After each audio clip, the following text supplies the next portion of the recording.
दोस्तों, सैनिक समाचारों में आपका हार्दिक स्वागत है। सबसे पहले बात करूंगा रोज की तरह हेडलाइंस की। हाँ जी दोस्तों, सैनिक की पत्नी को मिले 30 लाख, आखिर क्यों है डीएसपी अकाउंट जरूरी? जरा जनरल विनोद साहब की भी बात सुनेंगे और हम आपको बताएंगे कौन सा और कहां का केस है, इसलिए थोड़ा सावधान रहकर फिर हम आपसे रिक्वेस्ट करते हैं।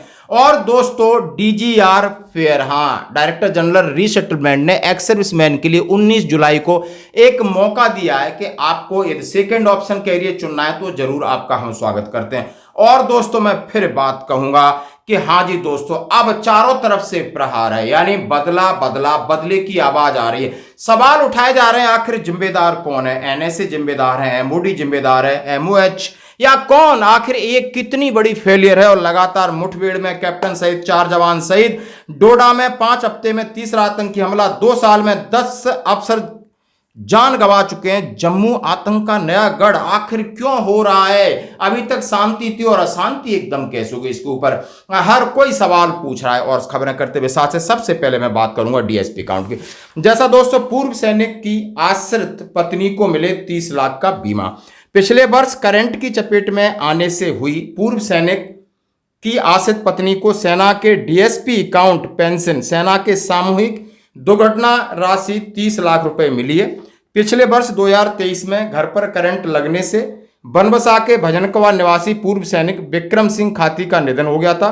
इस पर वहां के भूतपूर्व सैनिकों और सहयोगी अधिकारियों से मिलकर के उन्हें 30 लाख रुपए की रकम दिलाई है। उनकी धर्मपत्नी निर्मला देवी को यह भुगतान परसों हो गया है और बीमा रकम दिलाने में पूर्व सैनिक और सभी अधिकारियों ने किया सहयोग। तो दोस्तों, ये खबर किस लिए? हाँ जी दोस्तों, ये खबर बिल्कुल है, ये खबर इसलिए जैसा कि हम आपको एडवाइजरी नंबर 4 दिखा रहे हैं। यदि आप एसबीआई के खाता ग्राहक हैं या आप पीएनबी के तो आपको रक्षक है, वहां पर सीधी सी आपने रिटायरमेंट के बाद अपने अकाउंट को डीएसपी पेंशन चेंज कराना है। ये लेटर है जो मैं आपके साथ कंसर्न कर रहा हूं, एडवाइजरी नंबर 4। उसमें लिखा है कि देखा गया है कि जो लोग सर्विंग में रहते हैं उनका डीएसपी अकाउंट रहता है, रिटायर्ड होने के बाद डीएसपी अकाउंट है, लेकिन उसका पेंशन कोड चेंज जब तक नहीं कराओगे तो आपको बाकी जो पेंशन डीएसपी की सुविधाएं नहीं मिलेंगी, ना ही 30 लाख का जो बीमा है। क्योंकि आप आने के बाद आप कहीं जा रहे हो, आ रहे हो, बाथरूम में कुछ हो जाता है, कहीं भी किसी घटना में आपकी मृत्यु हो जाती तो आपके आश्रित को 30 लाख का मुआवजा, और ये उसका उदाहरण है। और इस बात की पहल लगातार लेफ्टिनेंट जनरल विनोद वशिष्ठा साहब कर रहे हैं, जो मेरी बिल्कुल बात होती है। आप मुझे उनका नंबर चाहिए, बोलते हैं 24/7, कभी भी कोई भी एसबीआई में जिसका खाता है, किसी प्रकार की कोई प्रॉब्लम है तो मैं आपके साथ हूं, क्योंकि वो हमारे एमओडी यानी मिनिस्ट्री ऑफ डिफेंस से अधिकृत अधिकारी हैं, जो कि एसबीआई ऑल इंडिया के अंदर जो ब्रांचेस हैं उनके ये बॉस हैं। जवानों के लिए ही है, उनका काम है जवानों की मदद करना। ये सिर्फ सेना के लिए नहीं, ये navy, air force, BSF, CISF, SSB, Assam rifles, coast guard, special frontier force, इन सब के लिए लागू है। यानी कि थोड़ा थोड़ा तब्दील होता है, लेकिन ज्यादातर जो प्रावधान है मैं बताऊंगा ये इन सब के लिए लागू है। और बहुत सारे बैंकों में लागू है। सिर्फ थोड़ा सा पढ़ने के लिए एक लेंस लगा के पढ़ें। लेंस लगा के पढ़ने का अर्थ ये होता है कि थोड़ा समझें कि किस फॉर्म में लिखा है, और नीचे जो छोटा सा लिखा रहता है टर्म्स एंड कंडीशंस, उसको जरूर समझें। यही मैं आपको एडवाइस करना चाहूंगा, जो मैं रोजमर्रा देखता हूं। तो आपके साथी जो इसके अंदर भी हों, सेना में ही ना हो, navy, air force, CAPF, central arm police forces, navy, coast guard, कहीं पे भी हो, उनको भी ये बात उतनी ही लागू है। और हमारे तक पहुंचने के लिए और किसी क्लैरिफिकेशन के लिए जो नंबर मैं उसमें बताऊंगा, वो आप बेझिझक कभी भी, दिन रात, शनिवार इतवार, जब आपको समय लगे आप मैसेज करें या कॉल करें। और उन्होंने एडवाइज किया कि प्लीज सबको एडवाइज करिए कि वो अपना डीएसपी अकाउंट पेंशन आने के बाद कोड चेंज करें। इसके लिए लेटर, आप उनकी बातचीत और वीडियो थोड़ा सुन सकते हो। तो दोस्तों, बढ़ते हैं अगली खबर की तरफ। जैसा हमने कहा कि डायरेक्टर जनरल रीसेटलमेंट, यानी जो भी एक्स सर्विसमैन है, सबको चाहिए होता है कि दोबारा सेकेंड ऑप्शन कैरियर के लिए उन्हें कोई ना कोई जॉब चाहिए होता है। तो ये जॉब का ऑर्गेनाइजेशन तारीख 19 जुलाई, और एयरफोर्स स्टेशन आप देख सकते हो जलालाली, यानी DGR job fair to provide second career option for ex serviceman being organised on 19 July 24 at air force station Jalahalli Bengaluru के अंदर है। और इसका डीजीआर india.gov, इनमें आप जाकर पूरी डिटेल है जो मैं आपको लिंक भेज रहा हूं, देख सकते हो कौन कौन सी जॉब है, क्या है, और आपको अपने पेंशन के डॉक्यूमेंट ले जाके वहां पर रिपोर्ट करनी है। अब बढ़ते हैं, हाँ जी दोस्तों, प्रहार पे प्रहार। आप दैनिक भास्कर ने आज ने इतना बड़ा प्रमुख से छापा है, उन्होंने कहा छापा है कि मुठभेड़ में कैप्टन समेत 4 जवान शहीद, जम्मू आतंक का नया गढ़ आखिर क्यों? कश्मीर में लगभग शून्य हो चुका था आतंकवाद और जम्मू में सिर उठा चुका है। इस रीजन में सेना पर आतंकी लगातार हमले कर रहे हैं। उन्होंने कहा है कि बिल्कुल कैप्टन ब्रजेश थापा का जन्म आर्मी डे पर हुआ था, कल उनकी शहादत हो गई। लेफ्टिनेंट जनरल दीपेंद्र हुड्डा साहब बोले हैं, कश्मीर जैसी रणनीति जम्मू में नहीं चलेगी। राजस्थान झुन्नू के 2 शहीद, दोनों एक साथ सेना में भर्ती, साथ ही तिरंगे में लौटेंगे। जम्मू में 86 दिन में 10 आतंकी हमले, 8 जुलाई, 7 जुलाई, 26 जून, 22 जून, 11 जून, 9 जून, 4 मई, 28 अप्रैल, 22 अप्रैल। जम्मू रीजन में 16 जुलाई तक 10 आतंकी हमले, 12 सुरक्षा जवान और 10 लोग जान गंवा चुके। आतंकी 5 मारे गए, 5 आतंकी बच के निकले। लगातार हर कोई इस बात की खबर आपको ले रहा है कि आखिर ये क्या हुआ। आप देख सकते हो कि इसकी प्रतिक्रिया अब पूरी तरह आप चैनल पे भी देख सकते हो, जहां पर कर्नल रोहित चौधरी कह रहे हैं कि आतंकियों की घुसपैठ को रोकना होगा। तो जैसा आपने देखा, पिछले 78 दिन में 11 एनकाउंटर्स हुए हैं, 11 मिलिटेंट एक्टिविटीज हुई हैं। और अगर हम पिछले 1 जनवरी से लेकर और अब तक का बीते समय में 32 से ज्यादा आतंकवादी घटनाएं हो गई हैं। और सबसे बड़ी दुख की बात यह है कि जो एक साउथ कश्मीर को जिसको हॉटबेड माना जाता था मिलिटेंट एक्टिविटीज का, एक ये नया ट्रेंड जो चालू हुआ है कि जम्मू रीजन के अंदर जिस तरह से टेररिस्ट एक्टिविटीज, मिलिटेंट एक्टिविटीज बढ़ती जा रही हैं, कठुआ में, सांबा में, डोडा में, किश्तवाड़, डोडा तकरीबन हमारा एक हॉटबेड बनता जा रहा है। जिस तरह से पिछले कुछ समय के अंदर जो आतंकवादी घटनाएं हुई हैं, कठुआ, सांबा, पुंछ, राजौरी, ये वाला इलाका जो है, ये इन्फिल्ट्रेशन का पाकिस्तान से जुड़ा हुआ रास्ता, तो ये यहाँ से इन्फिल्ट्रेशन होती थी। अब वो इन्फिल्ट्रेशन करके वो साउथ कश्मीर की तरफ, वैली की तरफ जाया करते थे। अब ये डिफरेंट ट्रेंड जो चालू हुआ है कि वो नीचे से होते हुए, कठुआ से होते हुए, डोडा, किश्तवाड़, उस तरह से कह सकते हैं कि ईस्टर्न फ्रंट से कश्मीर में किस तरह से वो एक्टिविटीज अपनी चालू कर रहे हैं। और आपकी सेंट्रल इंटेलिजेंस फेयर हुआ है, लोकल तंत्र आपका सवालों को घेर में है। अग्निवीर पर उन्होंने डाला है कि ये आके मैन पावर की कटौती हो गई है, जवानों पर प्रेशर है। उन्होंने कहा है कि सीआरपीएफ को भी शामिल कर दिया। आखिर जिम्मेदार कौन है? उन्होंने 78 दिन में 11 एनकाउंटर, और इनका क्या विकल्प है? लगातार इस प्रकार की आप बिल्कुल जनरल जीडी बख्शी साहब भी कह रहे हैं कि उन्होंने कहा है कि आखिर ये क्यों हो रहा है, यानी। और बाकी उनकी जो बॉडी है, कहते हैं northern army commander lieutenant general MV Suchindra साहब paid homage into the brave heart captain Brijesh Thapa, Naik D Rajesh, सिपाही विजेंद्र और सिपाही अजय कुमार। इनकी शहादत हो गई और उनके जो पार्थिव शरीर उनके घरों में आज पहुंच जाएंगे और उनका अंतिम संस्कार होगा। दोस्तों, ये होता है कि देश के लिए अपना सर्वोच्च बलिदान। और आज पूरा देश गुस्से में, हर कोई सवाल पूछ रहा है कि आखिर हम चुप क्यों हैं? कब हम घर में घुसेंगे? कब हम सेना को खुली छूट देंगे? आपका क्या राय है? जरूर कमेंट्स करें। धन्यवाद। ये एक बड़ा ही डिफिकल्ट सा ट्रेंड दिखाई दे रहा है, एक नया ट्रेंड दिखाई दे रहा है। मुझे याद है 2004 और 2004, 5, 6, 7 के अंदर जिस तरह से हमारी सेनाओं ने एक कंसोलिडेटेड अटैक्स और कंसोलिडेटेड ये काउंटर इंसर्जेंसी ऑपरेशंस किए थे, जिसके तहत जो पुंछ राजौरी का जो इलाका है, खासकर वो गुजर बेल्ट है, वहाँ पर उन्होंने किस तरह से इनको टेररिस्ट को लोकल सपोर्ट के साथ एलिमिनेट किया था। एक सिविल डिफेंस का सिस्टम तैयार किया गया था जो कि मिड 90s के अंदर तैयार किया गया था। उसको और ज़्यादा इफेक्टिव बनाने का काम 2004, 5, 6 के अंदर किया गया। और जो सूरनकोट का इलाका है और हिलका का हिल, मुझे ध्यान आती है कि उस समय बहुत बड़ा एक ऑपरेशन हुआ था, लोकल सपोर्ट जनरेट की गई थी, सिविल डिफेंस की एक्टिविटीज़ को किया गया था। तो वहाँ पर हमने काफ़ी सफलता प्राप्त की और जो टेररिस्ट एक्टिविटीज़ थी उनको बिल्कुल एलिमिनेट कर दिया गया था। और इसी तरह से डोडा और किश्तवाड़ जो है का इलाका पूरी तरह से सैनिटाइज हो गया था। और सिक्योरिटी फोर्सेस पूरी तरह से अपना काम कर रही हैं। लेकिन हमें सवाल करना पड़ेगा कि ये ऐसा क्यों हो रहा है। इन्फिल्ट्रेशंस को रोकना जरूरी है, पहली चीज। लोकल इंटेलिजेंस का फेलियर है। टोटल जो हमारा खुफिया तंत्र है, इंटेलिजेंस सिस्टम है, पूरी तरह से सवाल के घेरे में है। सेंट्रल गवर्नमेंट का पूरी तरह से वहां पर रूल है। सिविल एडमिनिस्ट्रेशन भी सेंट्रल गवर्नमेंट के अधीन है। और टोटल एडमिनिस्ट्रेटिव, इंटेलिजेंस, ऑपरेशनल, हर तरह का फेलियर दिखाई दे रहा है। तभी ये आतंकवादी घटनाएं जिस तरह से बढ़ती जा रही है। इसके साथ साथ एक और चीज जो सवाल करने वाली है कि हमारी जो सिक्योरिटी फोर्सेस हैं, राष्ट्रीय राइफल बटालियन या फिर इन्फेंट्री बटालियंस जो वहां पर ऑपरेट कर रही हैं, उनकी स्ट्रेंथ का घटती जा रही है। उनके अंदर जो यूनिट की एक जवानों की जो संख्या थी वो घटती जा रही है।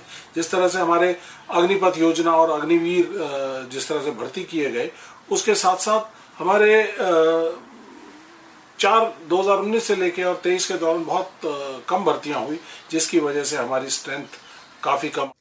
मदद करना हमारा सौभाग्य होगा। अभी आते हैं पैकेजेस, जो हमारे सैलरी पैकेज हैं, जो आप ये तस्वीर देख रहे हैं। ये मेरे को थोड़ा सा इस बात में कहने में ये फख्र है कि आज के दिन में जिस फॉर्म में ये पैकेज बनाया, ये हमने बनवाया था 4-4.5 साल पहले, कि सैनिकों को और उनकी फैमिलीज को आप बिना किसी हिडन एजेंडा के लिख करके बताएं कि आपको क्या क्या प्रावधान लागू है।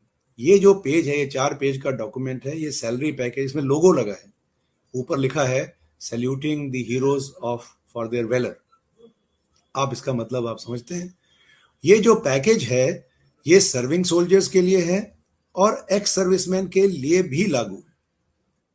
तो इसके अंदर समझना ये है, सर्विंग सोल्जर्स के प्रोविजन थोड़े अलग हैं और एक्स सर्विसमैन के थोड़े कम हैं। और कम नेचुरली आप समझते हैं, आप एक्टिव सर्विस में नहीं हैं, सैलरी आधी हो जाती है और थोड़े से प्रावधान जो हैं वो थोड़े कम हैं। कम क्या है? जैसे डिसेबिलिटी क्लेम एक सोल्जर को मिलता है अगर उसकी एक्सीडेंट से माइन फील्ड कैजुअलिटी हो गया, एम्प्टी एक्सीडेंट हो गया, गोली लग गई, ग्रेनेड उड़ गया, रॉकेट लॉन्चर फायरिंग हुआ तो हियरिंग लॉस हो गया, ये सर्विंग सोल्जर्स को मिलते हैं। डिसेबिलिटी सोल्जर्स के लिए जो डिसेबिलिटी है वो एक्स सर्विसमैन को नेचुरली नहीं मिलती है। और जो पैकेज में जो इंश्योरेंस का अमाउंट है एक्सीडेंट का, वो सर्विंग सोल्जर्स के लिए 50 लाख है। अगर काउंटर इंसर्जेंसी में डेथ हो, ये भी मैंने बहुत लोगों को देखा है कि आपके घर में अगर किसी के साथ किसी भी टेररिस्ट और एनिमी एक्शन में डेथ हो तो प्रावधान जो है वो 10 लाख एक्स्ट्रा, लोन की माफी और डेबिट कार्ड इत्यादि इत्यादि इंश्योरेंस बना करके मैंने 79 लैक्स भी लोगों को डिस्बर्स होते हैं। तो ये थोड़ा सा अगर आपके नॉलेज में किसी के साथ ऐसा हो तो हमसे चेक करें, हम गाइड करेंगे। ये सब इसके अंदर लिखा हुआ है। इसमें मोटी मोटी बातें ध्यान देने वाली कि जो एक्स सर्विसमैन है 30 लाख की इंश्योरेंस, और SBI is the only bank जिसमें आपकी उम्र 105 साल भी हो, भगवान करे आप सब उस उम्र तक जिए, और बाथरूम में गिरते हुए आपका गिरने की वजह से डेथ हो जाती है, नॉट बिकॉज ऑफ स्ट्रोक और हार्ट अटैक, गिरने की वजह से, तब भी ये लागू है। इसमें एज रिस्ट्रिक्शन कोई नहीं। ये एक बहुत बड़ा फीचर है जो हमने 2 साल पहले अभी शुरू किया है कि एक्स सर्विसमैन कुछ भी अगर किसी भी कारण से कुछ हो जाता है तो एक्सीडेंट के कारण, तो एज रिस्ट्रिक्शन नहीं होती है, 30 लाख का मुआवजा होता है। दूसरी चीज, बड़ी बात जो मैं बताना चाहता हूं, जिसका ज्ञान बहुत कम है, सर्विंग में भी कम है, एक्स सर्विसमैन है तो बिल्कुल ही नहीं। हमको ये इंश्योरेंस तो जरूर मिलती है, लेकिन ज्यादातर सैनिक जो है वो 38-40 साल की उम्र में घर चले जाते हैं, 45 साल में, बच्चे छोटे छोटे होते हैं। तो अगर एक्स सर्विसमैन की कैजुअलिटी यानी कि डेथ हो जाती है एक्सीडेंट की वजह से, और उनकी अगर कोई बेटी है जिसकी डेट ऑफ एक्सीडेंट के ऊपर 18 से 24 साल की उम्र हो, तो उनको 8-10 लाख रुपए की एक्स्ट्रा पैसे मिलते हैं विवाह के लिए और कॉलेज एजुकेशन के लिए। और इसी तरह से बेटा है तो सिर्फ कॉलेज एजुकेशन के लिए कोई 5-7 लाख रुपए मिलते हैं। एग्जैक्ट अमाउंट इसमें लिखा है। तो ये जो एक प्रावधान है, इसका कोई भी प्रयोग नहीं करता है, इसका उपयोग कोई नहीं करता है क्योंकि ज्ञान नहीं रहता है। तो मैं चाहूंगा कि आप इसको, पेंशनर्स खास तौर पर ध्यान रखें कि आपकी पेंशन के इमीडिएटली बाद आपके बच्चे इस उम्र में आते हैं, तीसरी चीज, इसके अंदर एक डेबिट कार्ड के ऊपर, पहली बात, आप सब जो हैं एक्स सर्विसमैन आज के दिनों में थोड़े पुराने सर्विस में आए हुए हैं, तो हमारी जो कैटेगराइजेशन होती थी सोल्जर्स की उस समय, वो जो है एक सिल्वर कैटेगरी होती थी, सिल्वर चांदी वाली कैटेगरी, जिसके अंदर प्रावधान बहुत ही कम थे। और आज जो है रिक्रूट से लेके ऑनरी कैप्टन तक जो सारा जो डेबिट कार्ड की कैटेगरी है उसको गोल्ड बोलते हैं, अपग्रेड हुआ है 3 साल पहले। मुझे बड़ी खुशी है कि हमारे थ्रू ही हुआ था ये। सो ये अपग्रेडेशन हुआ गोल्ड कार्ड का। इसमें 2 लाख रुपए की इंश्योरेंस है। आपकी वाइफ को, स्पाउस को फ्री कार्ड ऑथराइज है, उनको भी 2 लाख रुपए की इंश्योरेंस है। इनको भी कोई प्रयोग नहीं करता, कार्ड को अपग्रेड नहीं करता, आपने कर लेना है। और सबसे बड़ी बात, बड़ा दुख होता है हमें जबकि कोई किसी की डेथ हो जाती है और हम उन्हें क्लेम नहीं दिला पाते। वो क्यों नहीं दिला पाते?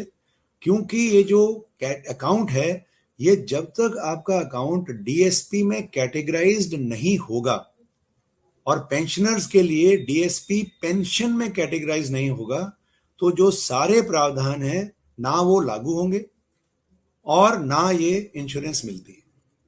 तो ये बहुत दुख होता है जब मैंने आमतौर पर एक्स सर्विसमैन को ये भी देखा है कि जब सर्विस में थे तो सैलरी कहीं और आती थी, पेंशन में जाते हैं तो अपना अकाउंट तब्दील कर लेते हैं और फिर जो है सैलरी उस नए अकाउंट में आती रहती है लेकिन उसको डीएसपी नहीं बनाते हैं।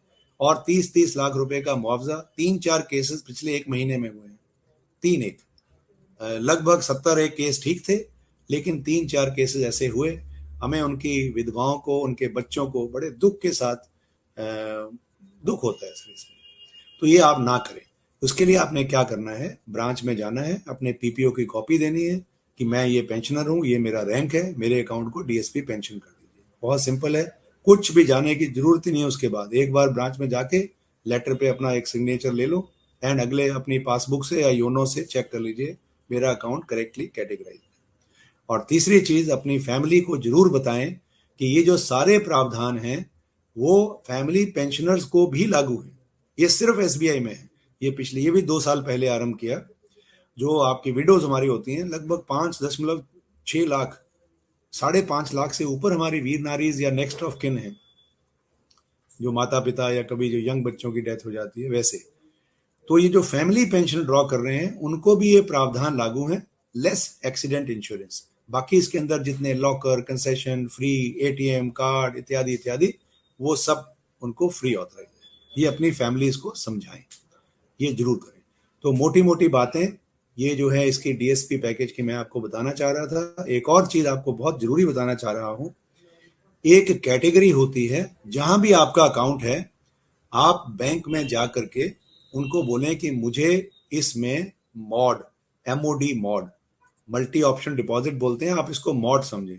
मॉड नहीं तो इसको स्वीप समझें, जैसे हम झाड़ू लगाते हैं, स्वीप। मुझे अकाउंट में स्वीप फैसिलिटी चाहिए। इसके अंदर क्या होता है कि आपका जो भी पैसा आपके सेविंग्स बैंक में होता है वो 2.7% ब्याज पे नहीं चलता, वो 7% या 6.8% या 7.1%, जो भी उस समय 1 साल की अपनी एफडी होती है, और आप सब सीनियर सिटीजन होते हो तो उसके अंदर भी सीनियर सिटीजन का इंटरेस्ट लेना है। और ये प्रावधान एसबीआई में सबसे बेहतर है। 25,000 से ऊपर सारे पैसे पे 1 साल की अपने आप एफडी बन जाती है और जब जरूरत हो अपने आप टूट जाती है। आपने बैंक नहीं जाना, आपने कुछ नहीं करना, घर बैठे अपने आप ये होता है। इसमें बहुत लोगों का बहुत नुकसान होता है। और सेना के अंदर तो किसी को ज्ञान नहीं था। पिछले 4 साल में अभी बहुत ज्यादा थोड़ी सी इसके बारे में, जब से ही हमने ये प्रिंट करके बांटने शुरू किए हैं, सो अभी थोड़ी सी बहुत ज्यादा सेंटर्स के अंदर हम ये बताते हैं। आप भी करें, अपने परिवार में भी कराएं, जितने भी आपके साथी डिफेंस से जुड़े हैं उनको भी कराएं। और अगर कोई एसबीआई में सोल्जर्स में नहीं है उनको भी बताएं, उनको भी लागू होता है। उनकी थोड़ी सी प्रावधान अलग होते हैं, कितना मिनिमम बैलेंस है और कितना रखना है, सिविलियंस को भी लागू है। तो ये आप सबको बताएं घर में, क्यों ये छोड़ना है। छोटा सा एप्लीकेशन एक बार पूरी जिंदगी में देना है कि मेरे अकाउंट में मल्टी ऑप्शन डिपॉजिट कर दीजिए। ओके, यहाँ पर एक छोटी सी एडवाइस मैं आपको करना चाहूंगा। मान लीजिए आपने ये मल्टी ऑप्शन डिपॉजिट कर दिया और ज़्यादा इंटरेस्ट ले लिया और उसके अंदर पैसे पे सैलरी पेंशन आई जा रही है। बहुत लोग हैं हमारे सेना के अंदर जो पेंशनर्स हैं, अपनी पेंशन को रेगुलरली खर्च नहीं करते हैं, बचा के रखते हैं किसी दिन के लिए। वो भी जायज़ है। तो उसके अंदर अगर मॉड में इसको अगर स्वीप के अंदर ज़्यादा पैसे हो जाएं तो एक चीज़ का ध्यान रखें कि अगर वो पैसा लूज आपके लिए है, जैसे आप एटीएम